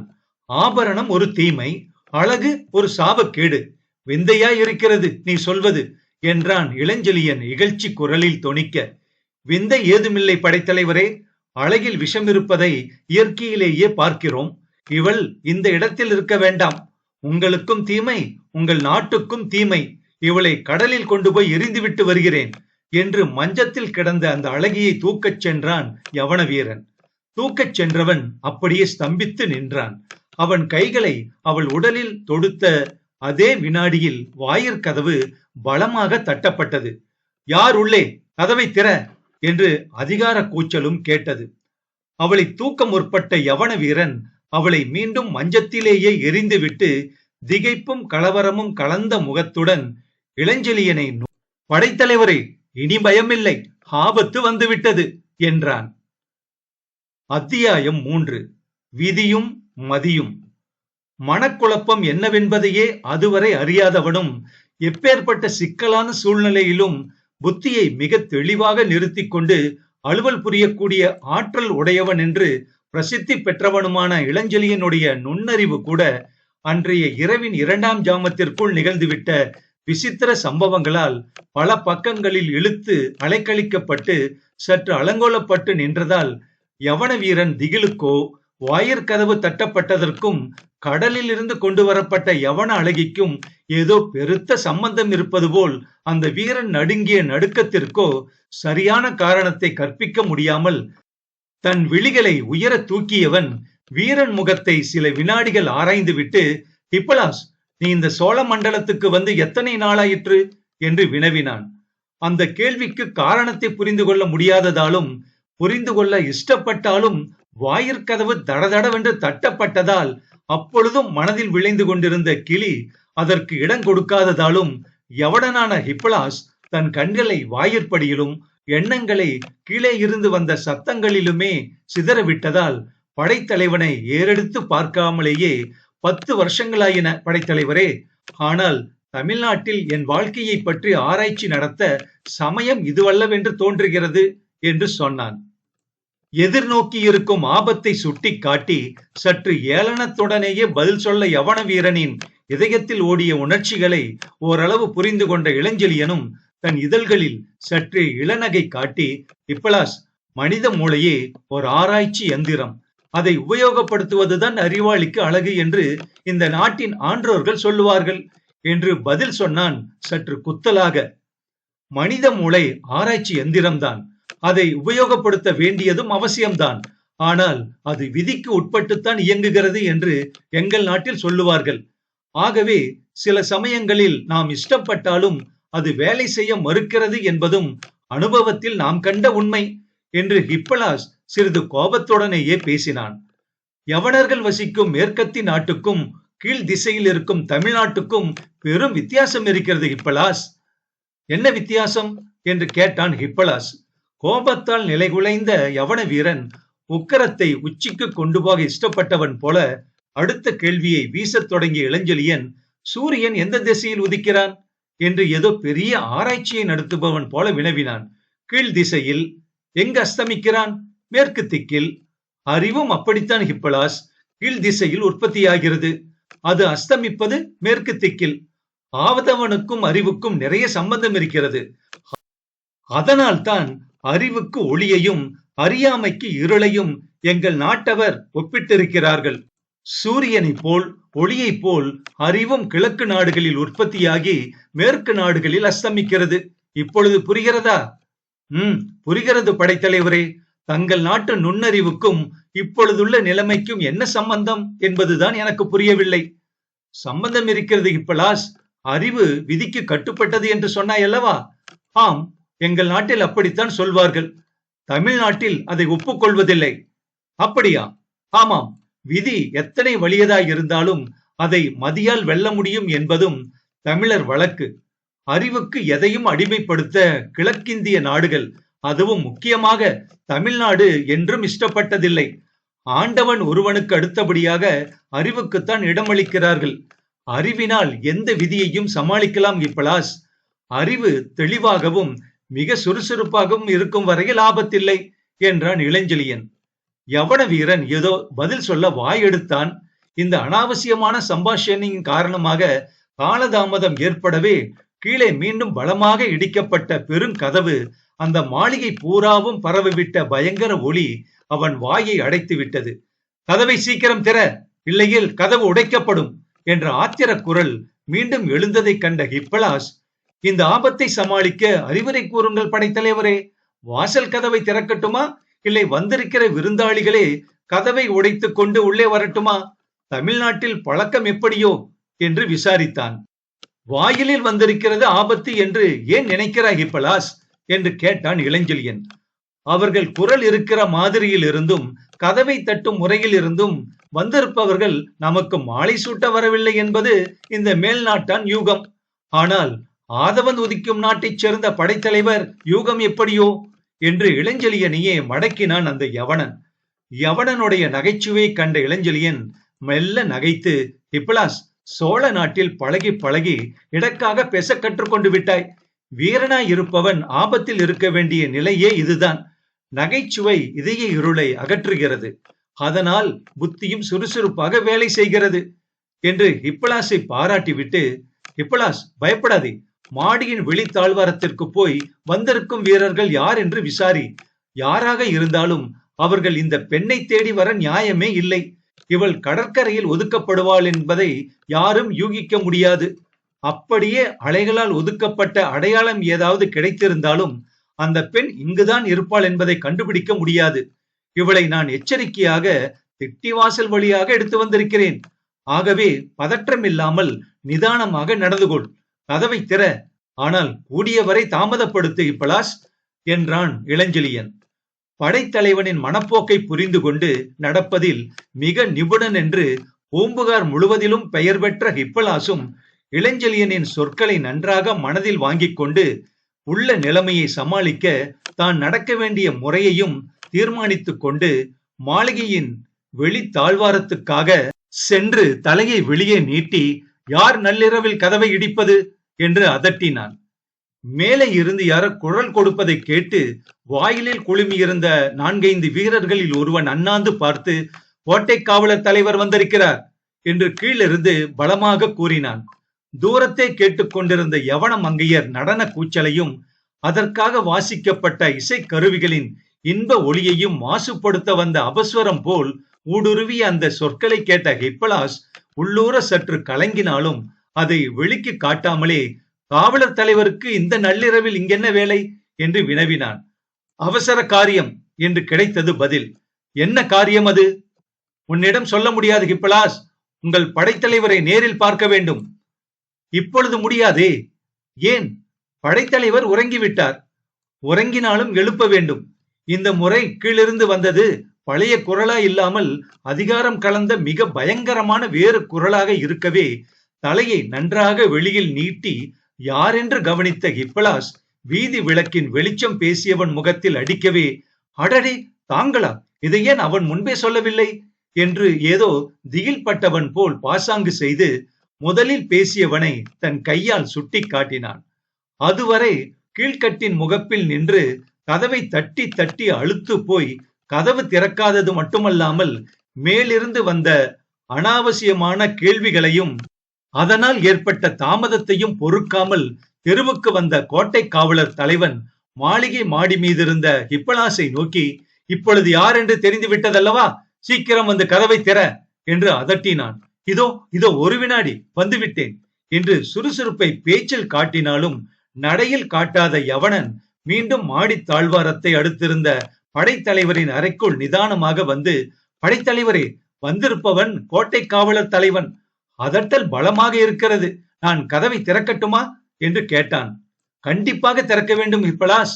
பூம்புகாரின் கோட்டை காவலர் தலைவருக்கு கதவை திறக்க முடியாது என்று சொல்ல சோழ மண்டலத்தில் யாருக்கு அதிகாரம் இருக்கிறது? ஆனால் என்று கூறிவிட்டு வாசகத்தை முடிக்காமல் ஏதோ இழுத்தான் இளஞ்செழியன். ஆனால் என்ன? ஏதும் புரியாமல் விழித்த யவனனின் புருவங்கள் கேள்வி கேட்கும் தோரணையில் சற்றே உயர்ந்தன. நமது மாளிகை கதவு மிக பெரிது என்றான் இளஞ்செழியன். ஆமாம், சேர நாட்டு வைர மரத்தால் செய்யப்பட்டது என்று கூற பாடினான் யவனன். அதை திறப்பது அவ்வளவு சுலபம் அல்ல.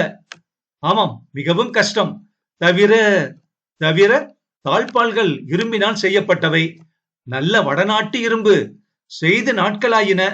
எத்தனையோ வருஷங்களாயிற்று. இந்த மாளிகையில் உன்னையும் என்னையும் தவிர வேறு ஆட்கள் ஏது? ஆகவே தாழ்பால் கவனிக்காமல் துருப்பிடித்திரு கிடக்கும். ஆமாம் ஆமாம், திறப்பதும் பெரும் கஷ்டம்.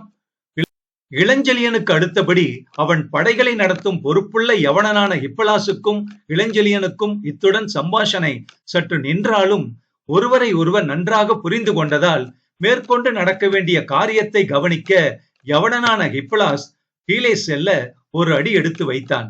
ஹிப்பலாஸ் என்று அழைத்து மீண்டும் அவனை தடுத்த இளஞ்செழியன், நான் உறங்கி நீண்ட நேரமாகிறது. இந்த அறைக்கதவு தாளிடப்பட்டிருக்கும். ஆகவே திரும்பி வந்து கதவை பலமாக தட்டு என்றும் உத்தரவிட்டான். இளஞ்செழியனின் எண்ணத்தை சந்தேகமற புரிந்து கொண்ட யவனனான ஹிப்பலாஸ் மிக நிதானமாக மாடிப்படிகளில் இறங்கிச் சென்று கதவுக்கருகில் வந்து தாழ்பால்களை அசைப்பது போலும் தாழ்பால் தொல்லை கொடுப்பது போலும் பாசாங்கு செய்து போதிய வரைவில் நேரத்தை ஓட்டிவிட்டு கடைசியாக கதவை திறந்து ஏதோ அசாத்தியமான காரியத்தை சாதித்து விட்டவன் போல் பெருமூச்சு விட்டுக்கொண்டே, காவலர் தலைவர் மன்னிக்க வேண்டும், கவனிப்பார் இல்லாமல் தாழ்பால் துருப்பிடித்து இறுகி கிடக்கிறது என்று கோட்டை தலைவனை வணங்கி மிகவும் மரியாதையான குரலில் பேசினான். ஹிப்பலாசின் வணக்கத்தையோ மரியாதையையோ சிறிதும் லட்சியம் செய்யாத கோட்டை காவலர் தலைவன் கதவு திறக்க பெரும் தாமதம் ஏற்பட்டதின் விளைவாக கோபம் தலைக்கேறி இருந்ததால் தலை போய்கிற நிகழ்ச்சி நேர்ந்திருக்கிறது. கதவை திறக்க உனக்கு ஜாமம் ஒன்றாகிறது என்று கடிந்து கொண்டதன்றி எங்கே உன் தலைவர் என்று அதட்டலான குரலில் கேட்டான். இறையாதீர்கள், தலைவர் விழித்துக் கொண்டால் என்னை கோபிப்பார் என்று ஹிப்பலாஸ் எச்சரிக்கை செய்தான். கோட்டை தலைவன் கண்கள் நெருப்பு பொறிகளை கக்கின. தூங்குகிறாரா? எப்பொழுது படுத்தார் ஹிப்பலாஸ்? எத்தனை வினாடிகள் இருக்கும் என்று கோபத்தால் துடித்த உதடுகளில் இருந்து சுடு சொற்களையும் உதிரவிட்ட கோட்டை தலைவன் மேற்கொண்டு நேரத்தை வீணாக்க இஷ்டப்படாமல் ஹிப்பலாஸை முன்னால் செல்ல உத்தரவிட்டு அவனை தொடர்ந்து தன் வீரர்களுடன் மாடிப்படிகளில் ஏறிச் சென்றான். அப்பொழுதும் சிறிது தாமதப்படுத்த இஷ்டப்பட்ட ஹிப்பலாஸ், பந்தம் பிடித்திருக்கும் வீரன் வேண்டுமானால் முன்னால் செல்லலாமே, வெளிச்சம் நன்றாக தெரியும், தங்களுக்கு படியேறவும் சௌகரியமாக இருக்கும் என்றும் மீண்டும் பேச ஆரம்பிக்கவே, அவசியமில்லை, உள்ள வெளிச்சம் போதும் பந்தம் பிடிப்பவன் பின்னால் வரட்டும் என்று பேச்சை பட்டென்று அறுத்த கோட்டை தலைவன் கையில் உருவி பிடித்திருந்த தன் கத்தி முனையால் ஹிப்பலாஸை தட்டி நட என்று கட்டளையிட்டான். ஹிப்பலாஸ் அதற்கும் அசையாமல் தாமதமாகவே படிகளில் ஏறி கோட்டை தலைவனையும் இதர காவலர்களையும் அழைத்துக் கொண்டு படைத்தலைவன் அறைக்கு வந்து சேர்ந்து, பிரபு பிரபு சற்று கதவை திறங்கள் என்று கூப்பிட்டு கதவை லேசாக இருமுறை தட்டினான். அதற்கு பதிலேதும் வராது போகவே, நான் என்ன சொன்னேன் உங்களிடம்? படைத்தலைவர் நன்றாக தூங்குகிறார், கோபித்தால் நீங்கள் தான் பொறுப்பாளி என்று கோட்டை தலைவன் மேல் பழியை போடுவது போல சொல்லிவிட்டு, பிரபு மிகவும் அவசரம், கதவை திறவுங்கள் என்று இரண்டாம் முறை சற்று பலமாகவே அரைக்கதவை இடிக்கவே, உள்ளே படைத்தலைவன் மஞ்சத்தில் இருந்து எழுந்திருக்கும் சத்தமும் மஞ்சம் லேசாக அசையும் ஒளியும் கேட்டன. அவற்றை தொடர்ந்து சில வினாடிகளில் திறக்கப்பட்ட கதவுக்கருகில் கையில் அப்பொழுதே ஏற்றப்பட்ட விளக்குடன் காட்சியளித்த இளஞ்செழியன் சற்றே களைந்திருந்த தன் ஆடைகளை சரி செய்து கொண்டு, ஹிப்பலாஸ், எதற்காக என்னை எழுப்பினாய்? 2 ஜாமங்கள் முடிந்துவிட்டன, தெரியவில்லையா உனக்கு என்று சீற்றத்துடன் வினவினான். எனக்கு தெரிகிறது படைத்தலைவரே, ஆனால் இவர்களுக்கு தெரியவில்லை என்று கூறி சற்று நகர்ந்து பின்னால் நின்று கொண்டிருந்த கோட்டை தலைவனையும் இதர காவல் வீரர்களையும் சுட்டிக்காட்டினான் ஹிப்பலாஸ். அவர்களை அப்பொழுதுதான் பார்த்தவன் போல் நடித்த சோழர் படை தலைவன், அடடா, கோட்டை தலைவரா, மன்னிக்க வேண்டும், வாருங்கள், உள்ளே வாருங்கள் என்று அழைத்து அறை கதவுகளை நன்றாக திறந்து, ஹிப்பலாஸ், தலைவர் உட்கார மஞ்சம் ஒன்று கொண்டு வந்து போடு என்று உத்தரவும் விடுவித்தான். ஆனாலும் அறையின் நிலையை கவனித்த ஹிப்பலாஸ் மட்டும் அந்த உத்தரவை நிறைவேற்ற திராணி சிறிதும் இல்லாமல் கல்லாய் சமைந்து நின்றான். அறை முழுவதும் கவசங்களும் படைக்கலங்களும் சிதறி அல்லோல கல்லோலப்பட்டு கிடந்ததையும் அந்த நிலைக்கு சிகரம் வைத்தது போல் அறையில் படைத்தலைவன் மஞ்சத்தில் கிடத்திய யவன பேரழகி சுவடு தெரியாமல் அடியோடு மறைந்து விட்டதையும், படைத்தலைவன் மஞ்சத்திற்கு கீழே சில ஓலைச்சுவடிகள் மட்டும் கிடப்பதையும் கண்ட ஹிப்பலாஸ், போர்க்கவசங்கள் ஏன் இப்படி கிடக்கின்றன? இதென்ன ஓலைச்சுவடிகள்? மாடியில் இருப்பது இது ஒரே அறை, மற்ற இடங்கள் வெளித்தாழ்வாரங்கள். அப்படியானால் அவள் என்ன ஆனாள் என்று பலவாறாக யோசித்து விடையேதும் காணாமல் புலம்பி போய் எதிரே இருந்த படைத்தலைவனை நோக்கி மிரள விழித்தான். ஹிப்பலாஸை தொடர்ந்து மிக மூர்க்கத்தனமாக உள்ளே நுழைந்த கோட்டை தலைவனும் மிகுந்த சந்தேகத்துடன் அறையை தன் கண்களால் துளாவி விட்டு, பிறகு ஹிப்பலாஸை போலவே பெரும் குழப்பம் அடைந்தவனாய், மஞ்சம் ஏதும் தேவையில்லை படைத்தலைவரே, ஆமாம், அந்த பெண் எங்கே என்று வினவினான். பெண்ணா என்று ஏதும் புரியாதவன் போல கேட்டான் இளஞ்செழியன். ஆம், நீங்கள் தூக்கி வந்த பெண் எங்கே அவள்? நல்ல கேள்விகள் கோட்டை தலைவரே. இளஞ்செழியன் நடத்தைக்கு மாசு கற்பிக்க துணிந்த முதல் வீரர் தாங்கள்தான். தங்கள் நடத்தைக்கு மாசு யார் கற்பித்தார்கள்?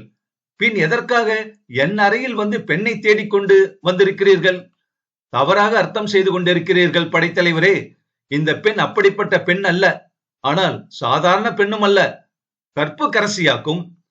அதல்ல விஷயம். இருக்க முடியாது, இருக்க முடியாது. எப்பொழுது இரவில் மணமாகாத ஆண்மகன் அறையில் அவளை தேடுகிறீர்களோ அவள் கற்புக்கரசியாக இருக்க முடியாது. ஆனால் யாராய் இருந்தாலும் பெண்ணுக்கு இங்கென்ன வேலை என்று கேட்டான் இளஞ்செழியன். அதை பற்றி எனக்கு தெரியாது. ஆனால் ஒரு பெண்ணை நீங்கள் தூக்கி வந்திருக்கிறீர்கள், இது மட்டும் தெரியும். நானா? ஆமாம், திட்டிவாசல் வீரர்கள் பார்த்திருக்கிறார்கள். ஓ, சாட்சி கூட இருக்கிறதா? இருக்கிறது. நான் பெண்ணை தூக்கி வந்திருப்பதாக தங்கள் வீரர்கள் கூறுகிறார்கள் இல்லையா? ஆம், நேரில் பார்த்திருக்கிறார்கள், அப்படித்தானே? ஆம். சரி, புரிந்துவிட்டது எனக்கு. என்ன புரிந்துவிட்டது? வீரர்கள் அளவுக்கு மீறி குடித்திருக்கிறார்கள். கோட்டை தலைவரே, காவல்காரர்களையாவது குடி விஷயத்தில் கட்டுப்பாடு செய்தால் ஆள் மாறாட்டம் இருக்காது. மது அருந்துவதில் மிதம் வேண்டும் கோட்டை தலைவரே. இதை காவலாளிகளுக்கு இனியாவது சொல்லி வையுங்கள் என்று கூறிய இளஞ்செழியன் மெல்ல மஞ்சத்தில் சாய்ந்தான். அறையை சுற்றி மீண்டும் ஒரு முறை கண்களை சுழலவிட்ட கோட்டை தலைவன் அங்கு எந்த பெண்ணையும் காணாததால் வெளி தாழ்வாரங்களையும் ஒரு முறை சோதித்து விட்டு, இளஞ்செழியன் கூறுவதும் ஒருவேளை உண்மையாய் இருக்கக்கூடும், வீரர்கள் குடித்து ஏன் உளறி இருக்கக்கூடாது என்ற சந்தேகம் மெல்ல தலை காட்டவே அறையை விட்டு வெளியேற கால் எடுத்து வைத்தவன் சட்டென்று நின்றான். அவன் போக முற்பட்டதைக் கண்டு அமைதி பெருமூச்சு விட்ட ஹிப்பலாசும் கோட்டை தலைவன் கண்கள் சென்ற திசையை நோக்கியதும் காரியம் மிஞ்சிவிட்டதென்பதையும் புட்டு உடைந்து விடும் என்பதையும் தெரிந்து கொண்டு நடுங்கினான். கோட்டை தலைவன் கண்கள் சென்ற திக்கில் அறையின் ஒரு மூலையில் யவன பேரழகியின் இடதுகை ஆபரணம் சிறகு விரித்து பறந்த அந்த அன்னப்பறவை விழுந்து கிடந்தது.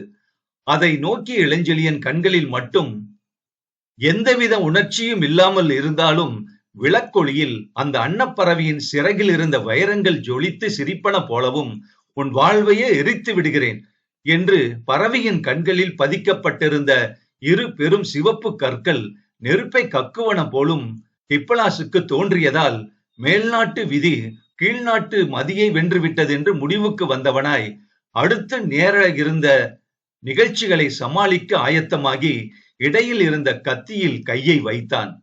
கை அவன் கத்தியை அணுக முடியவில்லை. கண்ணிமைக்கும் நேரத்தில் காவலரின் இரு ஈட்டிகள் அவன் கழுத்துக்கருகில் மெல்ல ஊர்ந்தது. அந்த ஈட்டிகளை விட கூர்மையான குரலில் படைத்தலைவனையும் சிறை வையுங்கள் என்று இறைந்து உத்தரவிட்டான் கோட்டை தலைவன். அத்தியாயம் 4. மன்னர் இல்லை, மகன் மறைந்தான்.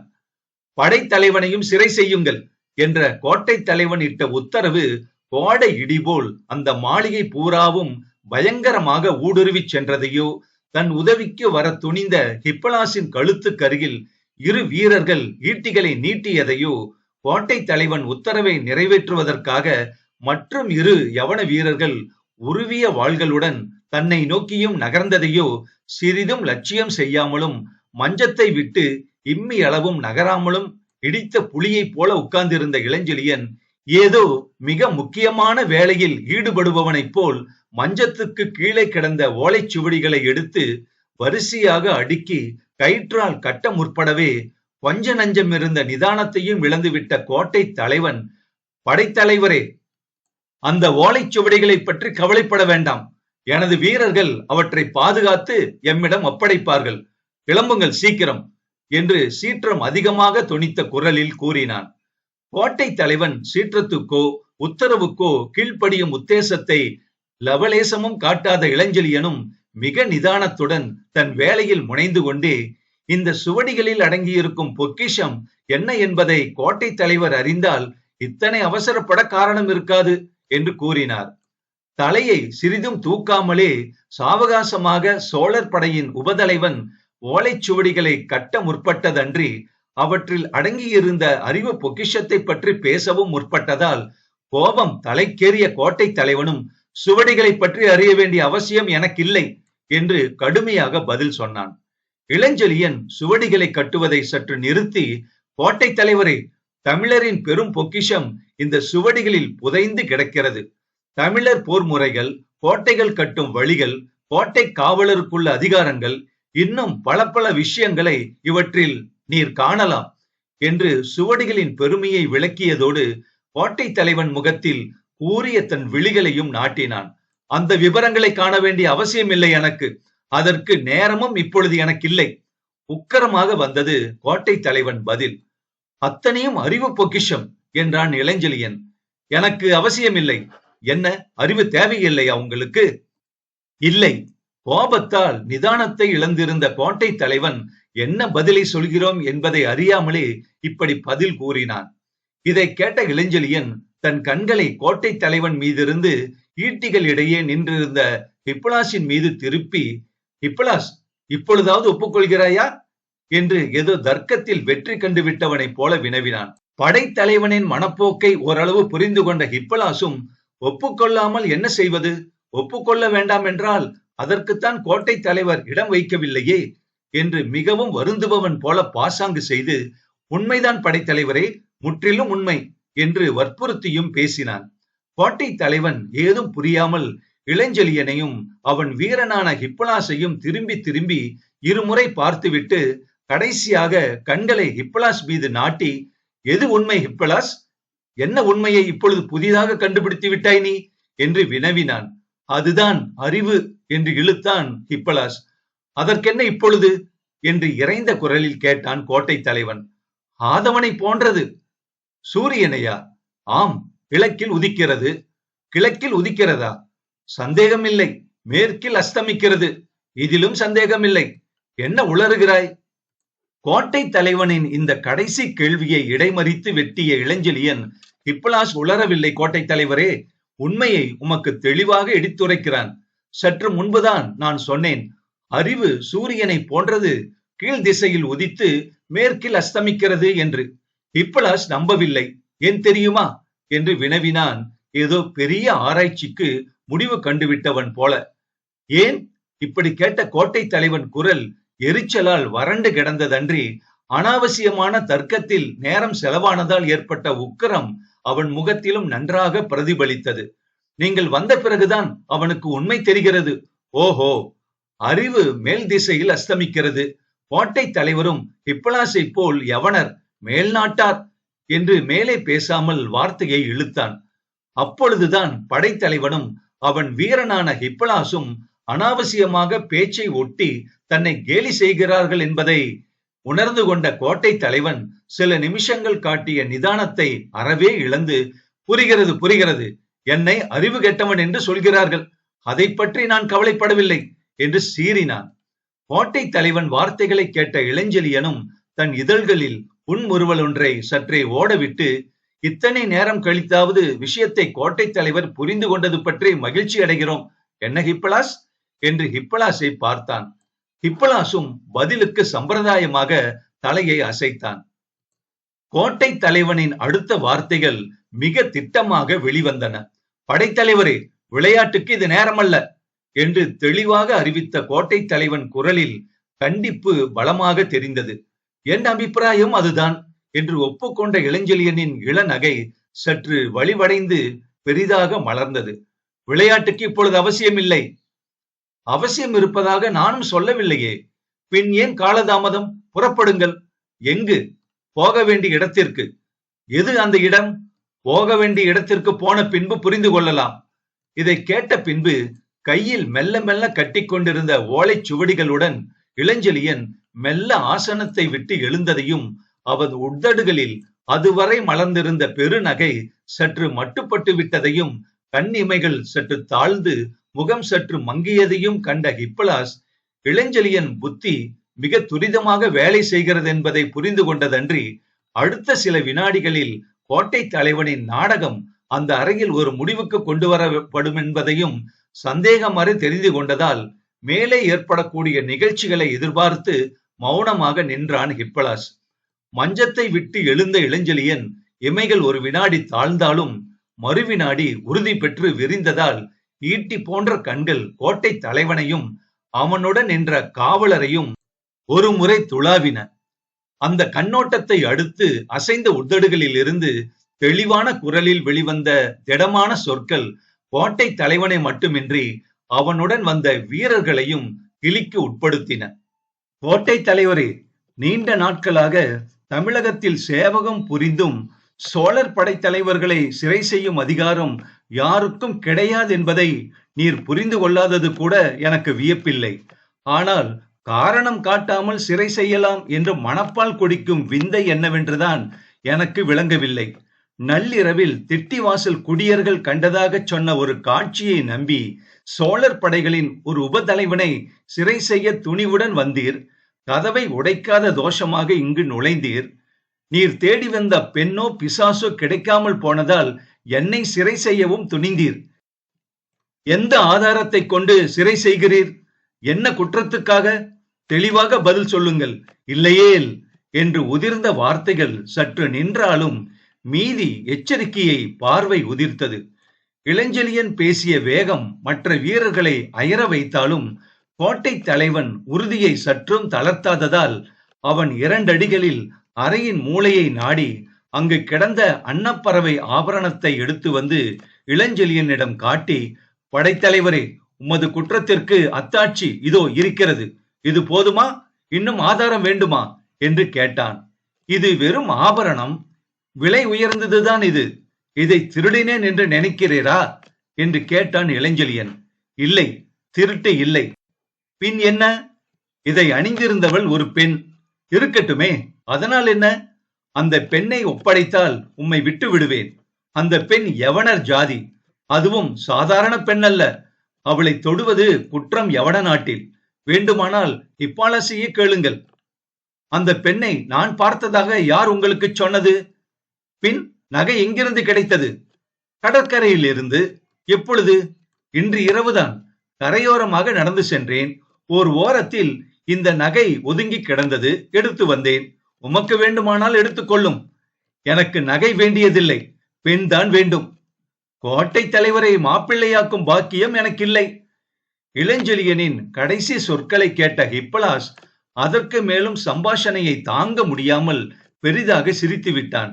சிரிப்பின் காரணத்தை புரிந்து கொண்ட கோட்டை தலைவனும் சினம் கட்டுக்கடங்காமல் மீறியதால் வாளை உருவ தன் கையை இடையை நோக்கி நகர்த்தியவன் மறுகணம் மரப்பாவையைப் போல் அதிர்ச்சி அடைந்து நின்றான். இளஞ்செழியனின் இடையில் அதுவரை மறைந்து கிடந்த சிறு வாள் கண்ணிமைக்கும் நேரத்தில் வெளிப்பட்டு அதன் கூரிய முனை கோட்டை தலைவன் கழுத்தை மெல்ல தடவி கொண்டிருந்தது. கோட்டை தலைவரே, அப்புறமோ இப்புறமோ சிறிது நகர்ந்தாலும் நீர் பதவியை இழக்க நேரிடும். பேசாமல் நிற்கிற இடத்தில் நில்லும் என்று அதட்டலான சொற்களும் இளஞ்செழியன் வாயில் இருந்து உதிர்ந்தன. பதவியை நான் ஏன் இழக்க வேண்டும் என்று கேட்டான் கோட்டை தலைவன். உயிர் இருந்தால்தான் பதவி இருக்கும். நான் ஏன் உயிர் இழக்க வேண்டும்? என்ன குற்றம் செய்தேன் நான்? பல குற்றங்கள் செய்துள்ளீர்கள். உங்கள் உதவாக்கரை காவலரின் உளறலை கேட்டு இங்கு பெண்ணை தேடி வந்தது முதல் குற்றம். காரணமின்றி என்னை எழுப்பியது இரண்டாவது குற்றம். என் அனுமதியின்றி அறையை சோதனை செய்தது மூன்றாவது குற்றம். சோதனை செய்தும் பெண் கிடைக்காததால் என்னிடம் மன்னிப்பு கேட்காதது நான்காவது குற்றம். மன்னிப்பு கேட்காதது மட்டுமன்றி ஒரு நகையை பார்த்துவிட்டு என்னையும் என் வீரனையும் சிறை செய்ய முற்பட்டது ஐந்தாவது பெரும் குற்றம் என்று கோட்டை தலைவனின் குற்றங்களை விவரித்த இளஞ்செழியன், இந்த குற்றங்களில் ஏதாவது ஒன்றுக்கே உமது தலையை சீவி விட எனக்கு அதிகாரம் இருக்கிறது. ஆனால் இத்தனையும் நான் பொருட்படுத்தவில்லை. பெண் இல்லை என்று சொன்ன என் வார்த்தையை நீர் நம்பவில்லை. என்னை பொய்யன் என்று நினைத்தீர். அதை மட்டும் நான் மன்னிக்க முடியாது. இருப்பினும் இம்முறை மன்னிக்கிறேன். உமக்கு உயிரின் மீது ஆசை இருக்கும் பட்சத்தில் முதலில் உமது காவலரை வாள்களையும் ஈட்டிகளையும் கீழே எறிந்துவிட்டு மாளிகைக்கு வெளியில் போகச் சொல்லும் என்று கூறியதன்றி கழுத்தில் கத்தியையும் சற்று அதிகமாகவே அழுத்தினான். இளஞ்செழியன் குரலில் உதிர்ந்த சொற்களை விட கண்களில் துளிர்த்த உணர்ச்சிகளைக் கண்டு பெரிதும் கலங்கி போன கோட்டை தலைவன் இளஞ்செழியன் கூறியபடி வாள்களையும் வேல்களையும் கீழே எறியும்படி தன் வீரர்களுக்கு உத்தரவிட்டான். அந்த உத்தரவு காரணமாக விடுதலை அடைந்த ஹிப்பலாஸை நோக்கி இளஞ்செழியனின் அடுத்த உத்தரவு பறந்தது.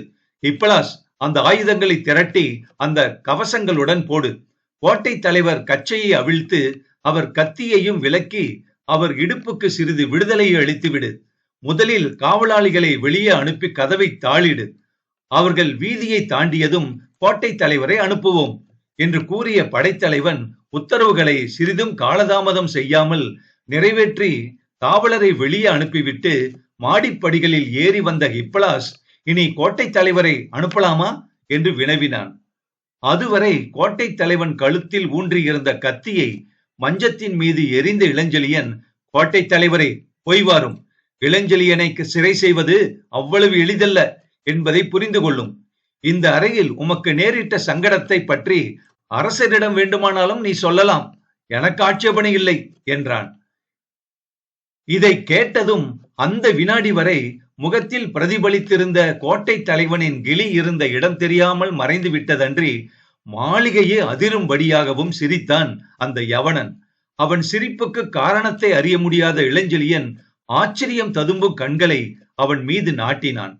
யவனன் தன் சிரிப்பை கொஞ்சம் கட்டுப்படுத்திக் கொண்டு ஹிப்பலாஸை மட்டுமன்றி இளஞ்செழியனையும் பிரமிப்பிலும் கலவரத்திலும் ஆழ்த்தக்கூடிய கடும் சொற்களை கொட்டத் தொடங்கி இகழ்ச்சியும் குரூரமும் தொனித்த குரலில், அரசரிடம் சொல்ல முடியாது படைத்தலைவரே, சொல்லவே முடியாது என்றான். காரணம்? சோழ மண்டலத்துக்கு இப்போது அரசர் இல்லை. அரசர் இல்லையா? அரசர் இறந்து விட்டார். கோட்டை தலைவன் கூறிய வார்த்தைகளால் தலைமேல் பேரிடி இறங்கிவிட்டதைப் போல ஒரு கணம் திகைத்த படைத்தலைவன் மறுகணம் நிதானத்தை அறவே இழந்து எதிரே மலை போல் நின்று கொண்டிருந்த யவனன் மீது பாய்ந்து அவன் கழுத்தை இரு கையாலும் நெரிக்க தொடங்கி, உளராதே, இன்னும் ஒரு முறை அந்த வார்த்தையை சொன்னால் இந்த இடத்திலேயே பிணமாகி விடுவாய் என்று பெரிதாக கூவினான். என்னை கொன்றால் அரசர் பிழைத்து விட மாட்டார் என்று முக்கி முனகினான் இளஞ்செழியனின் இரும்பு பிடியிலிருந்து தப்ப முடியாத கோட்டை தலைவன். கழுத்தை நெரிப்பதை விட்டு சற்று விலகிய இளஞ்செழியன் மூளை பெரிதும் குழப்பம் அடைந்து கிடந்தது. என்ன, மன்னர் மரணம் அடைந்து விட்டாரா என்று ஏதோ கனவில் பேசுபவன் போல் தனக்குத்தானே கேட்டுக்கொண்டு 2 முறை உலாவினான். அந்த கேள்விக்கு கோட்டை தலைவனே பதில் சொன்னான். சந்தேகம் வேண்டாம் படைத்தலைவரே, உறையூரில் இருந்து சற்று முன்புதான் செய்தி வந்தது என்று. சோழ மண்டலத்தின் இணையற்ற செம்மல் இளஞ்சேட் சென்னியா இறந்து விட்டார்.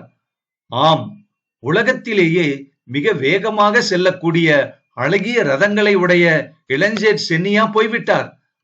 அவரேதான். இளஞ்செழியன் அடுத்து பயபக்தியுடன் பேசினான்.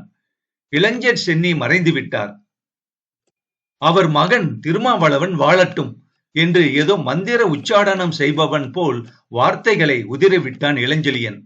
இளஞ்சேட் சென்னி இயற்கை மரணம் அடையவில்லை படைத்தலைவரே, எதிரிகளால் கொலை செய்யப்பட்டார் என்று மேலும் விவரித்தான் கோட்டை தலைவன். அப்படியானால் இளவரசர் திருமாவளவன்? அவர் இருக்கும் இடம் தெரியவில்லை. அரசர் மீது ஆணை என்று கதவை தட்டினீரே, எந்த அரசர் அவர்? எங்கள் தலைவரைத்தான் குறிப்பிட்டேன். படைத்தலைவரே, யவன நாட்டில் இருந்து வந்தது நீங்கள் தூக்கி வந்த பெண் மட்டுமல்ல, இன்னொருவரும் வந்திருக்கிறார். தற்சமயம் புகாரின் கோட்டையில் அவர் தலைமையில் யவனர்கள் திரட்டப்படுகிறார்கள். நாளை காலையில் பூம்புகார் யவனர் கையில் இருக்கும். தமிழ்நாட்டின் இந்த கடல் வாசல் வழியாக யவனர்கள் சாரி சாரியாக தமிழ்நாட்டில் நுழைவார்கள்.